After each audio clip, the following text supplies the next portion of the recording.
Fernando de Soto was born in Jerez de Caballeros in Spain around 1500. When De Soto was little, he dreamed of being a soldier. From an early age, De Soto was known as being brave and intellectual. When Hernando was about 14 years old, his father sent him off to the city of Seville.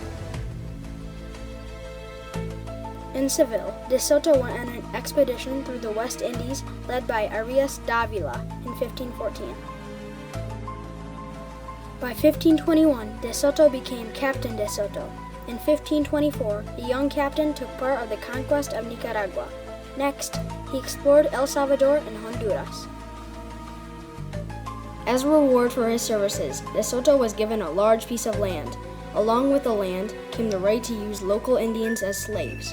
De Soto and his partner ran a gold mine and were involved in the slave trade. De Soto and his partner had no problem torturing and killing any Indian that did not cooperate. In 1535, De Soto returned to Spain to marry Pedarius' daughter, Isabel. The wedding with Isabel was finally set for November of 1536. For a while, De Soto was a wealthy man living a comfortable life. Yet, De Soto was not satisfied, and he wanted more action. In 1537, King Charles of Spain made De Soto governor of Cuba. King Charles also told De Soto to set up a Spanish colony in what is now Florida. De Soto had heard that Florida had riches as great as those of Mexico and Peru. This was De Soto's chance to conquer an empire, just as Cortez and Pizarro had. More than 600 men and Indian slaves traveled to Florida with De Soto. They brought along horses, dogs, and hundreds of pigs for meat. After sailing across the Atlantic Ocean, De Soto's ship stopped at Cuba for tools and war supplies. On May 25, 1539, De Soto stepped foot on Tampa Bay, Florida.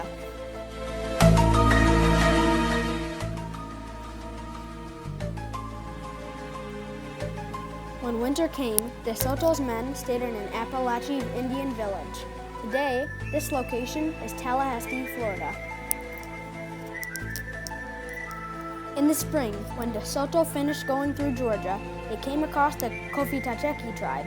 Its chief was a beautiful woman who gave De Soto many wonderful gifts. De Soto's men begged De Soto to stay and build the colony in the tribe's village, but there was no gold, so De Soto moved on. He took the queen who gave him gifts and had been so kind prisoner, so that the tribe would give him food. Later, the queen managed to escape. De Soto moved on through the mountains of North Carolina and Tennessee. In northwest Georgia, De Soto's men entered the empire of Coosa and took the chief prisoner. Along the New World journey, De Soto came upon the Mobile people, descendants of the Mississippi Mound Builders.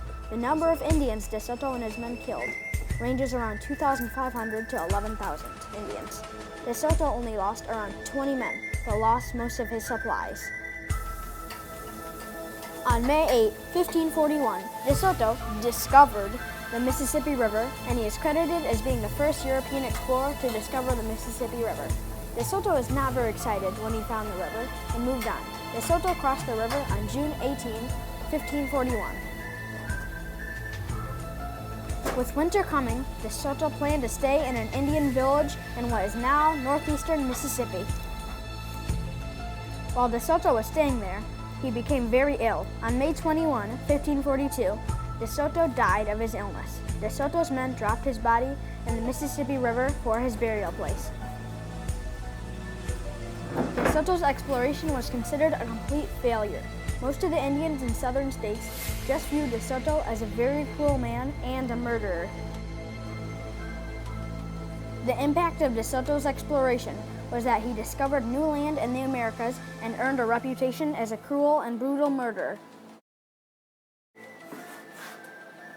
De Soto failed his expedition and was a terrible, greedy, and cruel man, especially towards the Indians. And that's why we think Hernando de Soto should be in the Hall of Shame.